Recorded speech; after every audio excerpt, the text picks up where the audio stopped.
ഈ പൊട്ടനേനിയോ ഒരു ബ്ലാക്ക് ഹൂഡിയിട്ട് ഇറങ്ങിക്കോളും മനുഷ്യനെ പഠിപ്പിക്കാനായിട്ട്. എന്താണ് അണ്ണൻ കുഞ്ഞെ എന്നെ കണ്ടിട്ടും കാണാത്ത പോലെ പോണേ? ചിലത് കണ്ടില്ലാതെ വെക്കുന്നതാണ് നമുക്ക് നല്ലത്. ഓഹോ, അങ്ങനെയാണോ? എന്നാ നമുക്ക് നോക്കാം, എത്ര കാലം ഇങ്ങനെ കണ്ടില്ലാതെ വെക്കുന്നു. താനൊന്ന് പോടോ. അങ്ങനെ ഇങ്ങ് പോവാനല്ലല്ലോ ഞാൻ ഇത്ര നേരം തന്നെ കാത്തുനിന്ന്. പിന്നെ എന്തിനാണാവോ ഇത്ര നേരം കാത്തു നിന്നത്?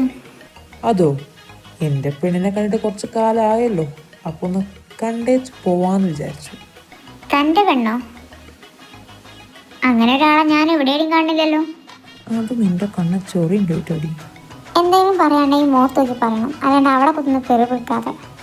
ഇനി അങ്ങോട്ട് ശ്രദ്ധിച്ചോളാം തമ്പുരാട്ടി. ആ, തനിക്കെൻ്റെ പെണ്ണിനെ കാണണല്ലേ? അതിനൊരു വഴിയുണ്ട്. താനേ വീട്ടിൽ പോയിട്ട് കുറച്ച് നേരം കണ്ണാടിന് മുമ്പ് പോയി നിൽക്കും, അപ്പോൾ വ്യക്തമായിട്ടൊരു രൂപം കാണാം. അതന്നെയാണ് എൻ്റെ പെണ്ണെന്ന് കരുതിക്കോ. അങ്ങനെ കരുതാൻ എനിക്ക് താല്പര്യമില്ല. താൻ പോയി എനിക്ക് തന്നോട് സംസാരിച്ചേക്കാൻ നേരമൊന്നുമില്ല, ഒന്നാമതേ നേരം വൈകി. ഓ, അപ്പം നേരം വൈകിയതാണ് പ്രശ്നം. അതോർത്ത് താൻ പേടിക്കേണ്ടോ. കുറച്ചും കൂടി നടന്നാൽ എൻ്റെ വണ്ടി അവിടെ പാർക്ക് ചെയ്തിട്ടുണ്ട്. അപ്പം ഞാൻ വേണേൽ ഡ്രോപ്പ് ചെയ്ത് തരാം. ഓ, അതിൻ്റെ ആവശ്യമൊന്നുമില്ല. ഇനി എൻ്റെ വീടും കൂടി കണ്ടുപിടിച്ച് അവിടെയും കൂടി കയറി നിരങ്ങാത്തതേ ഇനിയുള്ളൂ. അതുകൊണ്ട് നോ താങ്ക്സ്, ഞാൻ നടന്നു പോയിക്കോളാം. അതെ, ഒരു കാര്യം തെറ്റിപ്പോയി. എനിക്ക് തന്നെ വീടും കൂടൊക്കെ അറിയാട്ടോ. അത് വിചാരിച്ച് നടക്കണ്ട. പിന്നെ അങ്ങോട്ട് കയറാത്തത്, അതിൻ്റെ ഒരു സമയമൊക്കെ ഉണ്ടല്ലോ, അതാവുമ്പോൾ ഞാൻ അങ്ങോട്ട് വരും. അത്ര അങ്ങ് വിചാരിച്ചാൽ മതി. തന്നെ കണ്ടതേ എൻ്റെ കഷ്ടകാല, വേറൊന്നും പറയാനില്ലെങ്കിൽ. അത് നിന്റെ കഷ്ടകാലല്ല മോളെ, അത് നമ്മളെ വിധിയാണ്. എനിക്ക് നിന്നെയാണ് വിധിച്ചത്, നിനക്ക് എന്നെ. അങ്ങനെ ഒരു വിധി എൻ്റെ ജീവിതത്തിലില്ലാന്ന് ഞാൻ പൂർണ്ണമായിട്ടും വിശ്വസിക്കുന്നുണ്ട്. പിന്നെ ഒരു കാര്യം, എനിക്ക് തന്നെ ഇഷ്ടമല്ല. താൻ അതൊന്ന് ആദ്യം മനസ്സിലാക്കും. സ്വന്തം കാര്യം മാത്രം ചിന്തിക്കാണ്ട് മറ്റുള്ളവരുടെ ഫീലിങ്സും കൂടി ഒന്ന് മനസ്സിലാക്കാൻ ആദ്യം പഠിക്കും.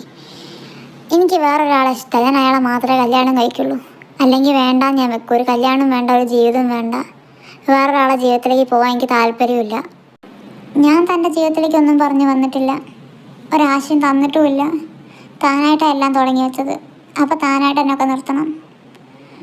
പിന്നെ എന്നെ വിട്ടേക്ക്. ഞാൻ തനിക്ക് ചേരുന്ന ഒരു പെണ്ണല്ല, അതാദ്യം താനൊന്ന് മനസ്സിലാക്ക്.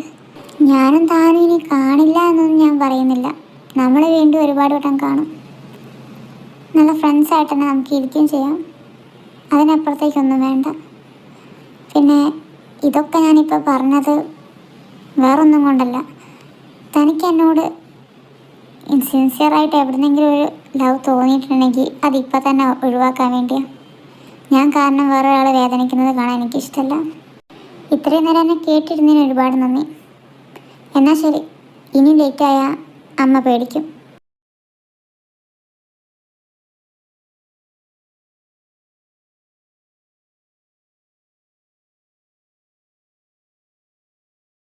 എന്തേ മനുഷ്യ, നിങ്ങളെയല്ല ഞാൻ ഇപ്പോൾ പോകുന്നതിന് മുമ്പ് എണീപ്പിച്ച് വിട്ടേ, പിന്നെ വന്ന് കിടന്നോ?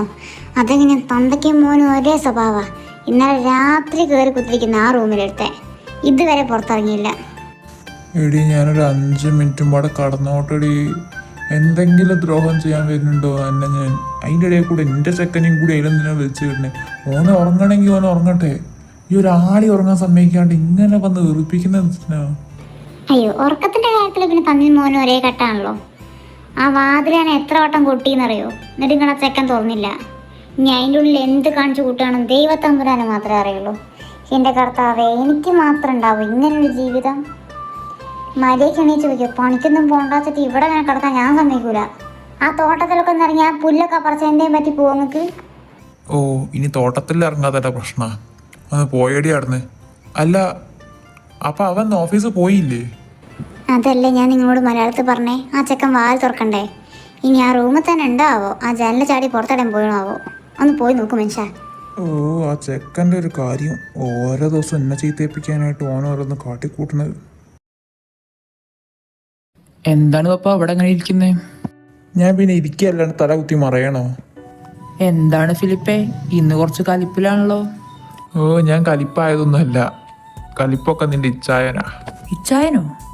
ഓ, അങ്ങനെ ഒരാളുണ്ടേനല്ലോ അല്ലേ, എനിക്ക് പെട്ടെന്ന് മറന്നുപോയി.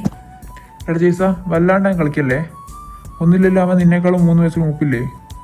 നീ ഒന്നും അവനൊരു ഒത്തിരി പോലും റെസ്പെക്റ്റ് കൊടുക്കുന്നില്ല. നിൻ്റെയും നിന്റെ തള്ളേനും സ്വഭാവം കാരണം അവൻ ഇടയ്ക്കിടയ്ക്ക് ഇവിടെ നാട് വിട്ടു പോണേ. എന്നിട്ട് കുറ്റം മൊത്തം എൻ്റെ ചെക്കനും. ആ ഇനി എല്ലാം പാടെ എൻ്റെ മമ്മീനും തലയ്ക്കും കിട്ടാതെയല്ലോ. പിന്നെ റെസ്പെക്റ്റിൻ്റെ കാര്യം അത് ഇങ്ങോട്ട് കിട്ടിയാലേ അങ്ങോട്ടും കൊടുക്കുള്ളൂ. ഞാൻ 3 വയസ്സിനുള്ളതാന്ന് അവനൊരു ബോധമില്ലല്ലോ. അപ്പം ഞാനും അങ്ങനെയൊക്കെ തന്നെ വിചാരിക്കുള്ളൂ. പിന്നെ നാട് പെണ്ണ് അത് നമ്മൾ വന്നിട്ടില്ലല്ലോ, അവനായിട്ട് ചെയ്യണമല്ലേ. കർത്താവിനറിയാം ഇനി അവൻ വല്ല അണ്ടർഗ്രൗണ്ട് മാഫിയറ്റാണോ എന്ന്. എടാ സാമദ്രോഹി, ആ കോഴിക്കുഞ്ഞ് പോലുള്ളവനെയൊക്കെ നോക്കി ഞങ്ങൾക്ക് മാഫിയാന്ന് വിളിക്കാൻ തോന്നുന്നുണ്ടല്ലോ. അവൻ അടിക്കും വിചാരിച്ചിട്ട് ഇത്രയ്ക്കൊന്നും പറയരുത് കേട്ടോ. എനിക്ക് നിന്നെ കണ്ടിട്ടാ മാഫിയായിട്ട് തോന്നുന്നേ. കയ്യിൽ ഫുള്ളും ടാറ്റു അടിച്ച് ചുണ്ടിലും പിരികത്തിലും ഓരോന്നും കാട്ടിക്കൂട്ടി നടക്കുക. മനുഷ്യക്കോളത്ത് നടന്നുകൊണ്ടാ നിന്നെയാണ് ശരിക്കും മാഫിയായിട്ട് തോന്നുന്നത്, അവനെയൊന്നുമല്ല. എൻ്റെ പൊന്നു പപ്പേ, ഇതൊക്കെ എങ്ങനെ സാധിക്കുന്നു? ഈ കയ്യിൽ ടാറ്റു അടിച്ചാലും മേല് ടാറ്റു അടിച്ചാലും എല്ലാവരും മാഫിയൊന്നുമല്ല. എന്നാൽ പിന്നെ എല്ലാവർക്കും അതങ്ങ് ആയാൽ പോരെ. പിന്നെ എൻ്റെ ടാറ്റുവിന് എത്രമാത്രം ഫാൻ ബേസ് ഉണ്ടെന്ന് എനിക്കറിയാം. ഫാനല്ലടാ ലൈറ്റ്. ഇനി അതും കേട്ട് സുഖിച്ച് ഇനി മേലെ ഒന്നായിട്ട് അടിച്ചു പോരി. എന്നാൽ പിന്നെ കാണാൻ നല്ല ചന്തം ഉണ്ടാവും. ഈ തന്തപ്പൊടി മൂട് കളയും. ഞാൻ പോട്ടെ. ദേ മനുഷ്യ, ചായ അവിടെ വെച്ചിട്ടുണ്ട്. ഇനിയും ചായ തണുത്തെന്ന് എന്നെ പറഞ്ഞ് എൻ്റെ അടുത്തേക്ക് വാ. അതിപ്പോൾ തന്നെ പോയി കുടിച്ചോളണം. 3ാമത്തെ വട്ടം അങ്ങക്ക് ഞാൻ ചായ ചൂടാക്കി തരണേ. എടിയാ ഒന്നും ഇങ്ങോട്ട് എടുത്തു അടി, ഞാൻ ഇനിയിപ്പോൾ അവിടെ വരെ നടക്കണ്ടേ. അയ്യോ, കിലോമീറ്റർ കണക്കിന് ദൂരം കിടക്കില്ലേ അവിടേക്കാ നടക്കാൻ. കാലിനൊരു പ്രശ്നമില്ലല്ലോ ഇതുവരെ. നടന്നു പോയി എടുത്ത് കുടിച്ചാൽ മതി. എൻ്റെ കർത്താവേ, എനിക്ക് ഇതിനെ തന്നെ എൻ്റെ തലയെ കിട്ടി വെച്ചല്ലോ നീ. ദേ മമ്മീനെ കുറ്റം പറയുന്ന ഇവനിതുവരെ പോയില്ലേ പാരത്തണ്ടി. എനിക്ക് തന്നെ ഉണ്ടായാലും ഇങ്ങനെ എടുത്തേ. അയാളത് പറഞ്ഞില്ലെങ്കിലേ ഉള്ളൂ. അയാൾക്ക് ഏന്നേരം ഇന്ന കുറ്റം പറയാനുള്ള നേരം. വാട്ട മനുഷ്യ റൂമിക്ക് കാണിച്ചു തരാം. ഓ പറയണ കേട്ടാ, ഞാൻ ഒന്നും കാണാത്ത പോലെ. എൻ്റെ ഒക്കെ ഞാൻ കണ്ട തന്നെയല്ലേ. ഓ, ഈ മനുഷ്യനെ കൊണ്ട് ഇയാളെന്നെ നാണം കെടുത്തു. ദേ മനുഷ്യ, ഞാൻ നിങ്ങളോട് പറഞ്ഞ കാര്യം നിങ്ങൾ ചെയ്തോ? അവനെ വിളിച്ചോ? ഞാൻ പോയി വിളിച്ചിട്ടുണ്ടായിരുന്നു.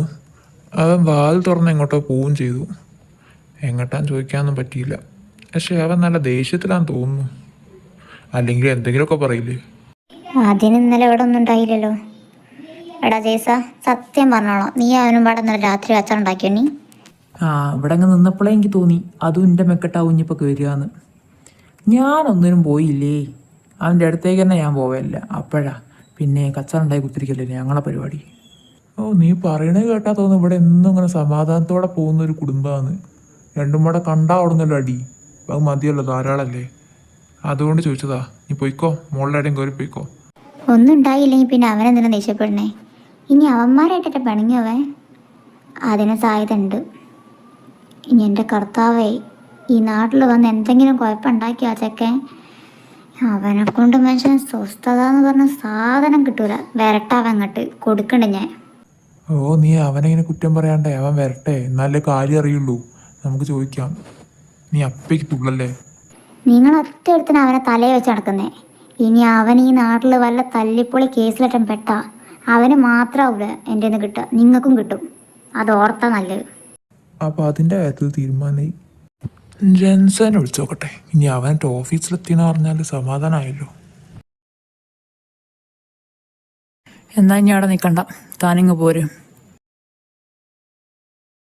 ഇച്ചായി വീട്ടിലാരോടും പറയാനാണോ ഇങ്ങോട്ട് വന്നേ? എന്നും ഇങ്ങോട്ട് തന്നെയല്ലേ വരുന്നത്. ഇത്രമാത്രം പുതുമ എന്താ അവരോടൊക്കെ പറയാൻ? ഇച്ചായി, എന്തെങ്കിലും പ്രോബ്ലം ഉണ്ടോ? എനിക്കൊരു പ്രോബ്ലം ഇല്ല. പിന്നെ നിന്നെ കാണാതിരിക്കുന്നു ഞാൻ. ജെയ്സന്റെ സ്റ്റുഡൻ്റ് അല്ലേ അതർവിൻ്റെ അനിയത്തി? അവളെ നമ്പർ ഉണ്ടോ നിൻ്റെ കയ്യിൽ? അയ്യോ, അവളെ നമ്പർ എൻ്റെ കയ്യിലുണ്ടോ എന്ന് എനിക്കൊരു ഡൗട്ട് ഉണ്ട്. ഉണ്ടാവാൻ ചാൻസ് ഇല്ല. ഞാനും അവളും കൂടെ വീട്ടിൽ വരുമ്പം മിണ്ടുന്നല്ലാണ്ട് ഫോണിലൂടെ മിണ്ടലൊന്നുമില്ല. വേണേ ഒപ്പിക്കാം. എന്തിനാ ഇച്ചായി? പ്രത്യേകിച്ചൊന്നുമില്ല. നമ്പർ കിട്ടുകയാണെങ്കിൽ താ. എന്നാൽ ശരി. എന്തെങ്കിലും ഉണ്ടെങ്കിൽ പറഞ്ഞുകൊണ്ട് ഇച്ചായി. വെറുതെ മുഖം വീർപ്പിച്ച് ഒത്തിരിക്കാൻ നിൽക്കണ്ട. എന്നോട് പാപ്പ പറഞ്ഞു രാവിലെ ദേഷ്യപ്പെട്ട് അങ്ങോട്ട് പോകുന്നതെന്ന്. അപ്പോൾ തന്നെ അതിലെന്തോ ഉണ്ടെന്നറിയാം. പിന്നെ ചോദിക്കുന്നത് ഇഷ്ടമല്ലല്ലോ, അതുകൊണ്ട് ചോദിക്കുന്നില്ല. എന്നാൽ ശരി.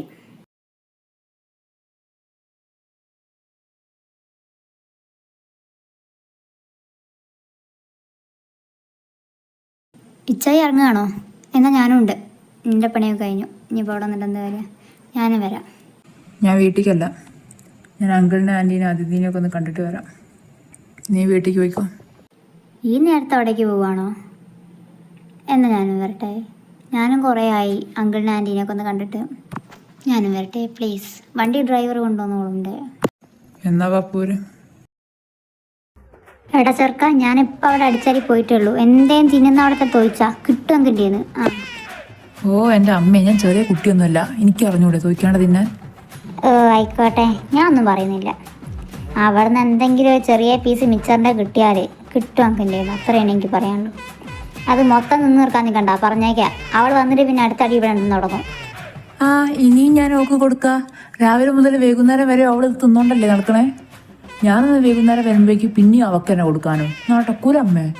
ഇത് ഞാൻ പോകുമ്പോൾ ഫുള്ളുണ്ടായിരുന്നല്ലോ, അപ്പോൾ പകുതിയിലും കുറവായിരുന്നുള്ളത്. ഇനി ഞാൻ അവൾക്ക് കൊടുക്കൂല. അല്ല പിന്നെ അവൾ എന്ത് എനിക്കും തിന്നണ്ടേ? നിന്നോട് തിന്നണ്ടെന്ന് പറഞ്ഞില്ലല്ലോ, കുറച്ച് ബാക്കി വെക്കാനല്ലേ പറഞ്ഞുള്ളൂ. വന്നിട്ട് പിന്നെ ഇവിടെ വീടിന് സ്വസ്ഥ തരൂല.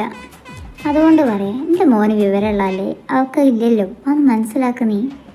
വല്ലാണ്ടങ്ങ് പതിപ്പിക്കല്ലേ. ഇത് ഞാൻ തിന്നും അല്ലേ? ആകെ ഒരു ഇത്തിരി ഉള്ളൂ അമ്മ. എന്തിത് നടക്കൂല കേട്ടോ. ഓള് ചെറുതാതിട്ട് എല്ലാം ഓക്ക് കൊടുക്കണം എന്ന് പന്തിത്താ.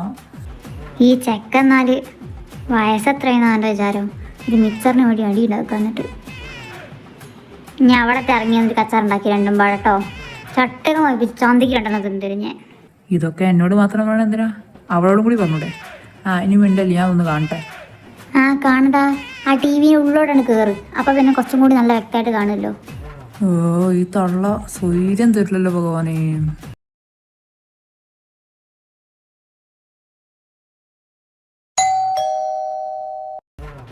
വിഷുവേട്ടാ നേരത്തെ എത്തിയോ? എടാ, ആ വാലൊന്ന് പോയി തുറന്നേ. ഞാൻ തിന്നല്ലേ അമ്മേ. അമ്മയുണ്ട് പോയി തുറന്നോളെ. എന്തായാലും അവിടെ നിൽക്കല്ലേ, ഞാൻ കൂടെ എണീച്ച് വരണ്ടേ? അയ്യോ, എൻ്റെ മോനെ പാടുന്ന എണീക്കാൻ വേണ്ടാവല്ലേ, വയസ്സായല്ലോ അല്ലേ. അതെങ്ങനെ അനുസരണ എന്ന് പറഞ്ഞ സാധനം തൊട്ട് തീണ്ടില്ലല്ലോ രണ്ടെണ്ണത്തിനും. തന്തേൻ്റെ അതേ സ്വഭാവം. പറഞ്ഞാൽ അങ്ങോട്ടൊന്നും കേൾക്കൂലല്ലോ, ഒക്കെ ഇങ്ങോട്ട് പറയുന്നതല്ലേ കേൾക്കാൻ പറ്റുള്ളൂ. ഇവിടുന്ന് ഇങ്ങനെ പറയുന്ന നേരം പോരെ അമ്മ ആ വാതിലൊന്ന് പോയി തുറക്കാൻ? ഇനി മാറി നിൽക്കും, ഞാൻ തുറന്നോളാം. മനുഷ്യന് സമാധാനം തരാണ്ടേ. ഇനി നീ എണീച്ച് കഷ്ടപ്പെടണമെന്നില്ല, ഞാൻ പോയി തുറന്നോളാം. ഇതങ്ങ് നേരത്തെ ചെയ്താൽ വല്ല പ്രശ്നമുണ്ടോ? Hi aunty. എൻ്റെ ഭഗവതി, ഇതാരിത്? എടാ ചെക്ക, നീ ഏരിയ വന്നേ? ആൻറ്റി, ഇച്ചായി മാത്രമല്ല ഞാനും വന്നിട്ടുണ്ട് കൂടെ. ഓ, രണ്ടാളുണ്ടോ? എന്തേ വഴിയൊക്കെ അന്വേഷിച്ച് പോകുന്നതാണോ ഇത്ര താമസിച്ച് വന്ന്? എൻ്റെ ആൻറ്റി ഇങ്ങനെ പിണങ്ങല്ലേ, ഞങ്ങൾ തിരക്കിലായി പോയില്ലേ, അതുകൊണ്ടല്ലേ. ഇപ്പോൾ വന്നില്ലേ? നിങ്ങളൊന്നും ഇങ്ങോട്ട് വരാണ്ടായപ്പോൾ ഞാൻ അങ്ങോട്ട് വരാൻ നിൽക്കേനു. എന്തായാലും വന്നല്ലോ. എന്തേ മറ്റേനെ കൂട്ടിയില്ലേ? അവൻ വന്നില്ല, ഞങ്ങൾ ഓഫീസിൽ നിന്ന് നേരെ വരിക, അതുകൊണ്ട്. ആണോ? എന്നാ ഉള്ളോട്ട് കയറി ഇരിക്കുക. ഇനി ഫുഡൊക്കെ കഴിച്ചിട്ട് ഇവിടുന്ന് പോയാൽ മതി കേട്ടോ. ഫുഡ് കഴിക്കാണ്ട പോവേ, ആൻറ്റീൻ്റെ ഫുഡ് കഴിക്കാനാ വന്നത് തന്നെ. ആരാമേ വന്നേ? ഞങ്ങളാണേ. ഓ, ഇന്ന് നേരത്തെ ആണല്ലോ വീട്ടിൽ. ദൈവമേ, രണ്ടും പാടെ ഒരുമിച്ചാണല്ലോ ഒന്ന് വരവ്. അവൻ ഇടയായിട്ട് കുറച്ച് നേരത്തെ വരലുണ്ട്. നിങ്ങൾ ഇരിക്കി. എടാ, കുറച്ച് മിച്ചർ അവൾക്ക് കൊടുത്തേ. അങ്കിൾ എടാ ആൻറ്റി. വിഷുട്ടം വരെ ഒരു 9 മണിക്കാ അവിടെ. എടി ഉണ്ടങ്കണ്ണി, ഇതിൽ നോക്കി കൊതി ഇറക്കാതെടി. എനിക്ക് നാളെ ഹോസ്പിറ്റൽ പോകാനുള്ളതാ. നീ പോടാ മരപ്പട്ടി. ഓ, മനുഷ്യനെ സമാധാനം ഇല്ലാണ്ടാക്കണം. ഒന്നിക്കും ഏട്ടനും അനിയത്തിയും പോടെ. എന്താടാ ചേടാ, നീ ഒന്നും മിണ്ടാത്തേ? ഒരു CEO ആയപ്പോഴേക്ക് ഞങ്ങളോട് മിണ്ടണ്ടെന്നൊക്കെ തോന്നി തുടങ്ങിയോ? എൻ്റെ പൊന്നെ ആൻറ്റി, കാര്യങ്ങളൊന്നും വളർത്തു കൊടുക്കല്ലേ. ഞാൻ അങ്ങനെ ചിന്തിച്ചിട്ട് പോലുമില്ല. പിന്നെ സമയമുണ്ടല്ലോ മിണ്ടാൻ, അത്ര വിചാരിച്ചുള്ളൂ. അല്ല, അതിഥി എവിടെ പോയി? അവളെ കാണില്ലല്ലോ എവിടെയും. ആ കീർത്തൻ കെട്ടോളെ പറ്റി പറയാത്ത അമ്മാനെന്നല്ലേ. ഫുഡ് കഴിക്കാനല്ലാന്ന് അവൾ താഴത്തേക്ക് ഇറങ്ങല് ഞാൻ കാണില്ല. എന്തൊക്കെയോ കൊറിയൻ ഡ്രാമയും ചൈനീസ് ഡ്രാമയും BTSന്റെ FFO എന്തൊക്കെയോ കുത്തിന്ന് കാണും. ഒരു മുട്ട വെച്ചാൽ അത് വിരിയെന്നുള്ള അവസ്ഥയിലാണ് കിടക്കുന്നേ. ആ റൂമിലുണ്ട്, വേറെ എവിടെയും അവള് പോവാനില്ല. എന്നാ ആൻറ്റി, ഞാനൊന്ന് അവളെ വിളിച്ചിട്ട് വരാം. അവൾ വരുമോ നോക്കട്ടെ. എന്നാ മോൻ പോയിട്ട് അവളെ വിളിച്ചു വാ. അങ്ങനെയെങ്കിലും ഒന്ന് താഴത്തിറങ്ങട്ടെ. ഞങ്ങളൊന്നും വിളിച്ച് താഴത്തേക്ക് ഇറങ്ങൂല. നീ ഇങ്ങനെ കൈ നീട്ടി കുത്തിരിക്കണ്ട, ഞാൻ തരൂല. ഇത് തന്നെ എനിക്ക് തിന്നാനുള്ളതേ ഉള്ളൂ. എടാ ചെറുക്ക, ഇനി അവിടെ ഒരു അടി നടക്കണം ഞാൻ കണ്ടാണ്ടല്ലോ. ആൾക്കും കൂടി കൊടുത്തേ. വേന്താ, ആൻറ്റി പറഞ്ഞേ കേട്ടില്ലേ? നീ ബോഡി മോയലേ, ഇത് എങ്ങനെ കുറെ ടൈമിന് തന്നെ വന്ന് മനുഷ്യൻ സാധനം തിന്നാൻ സമ്മതിക്കൂല.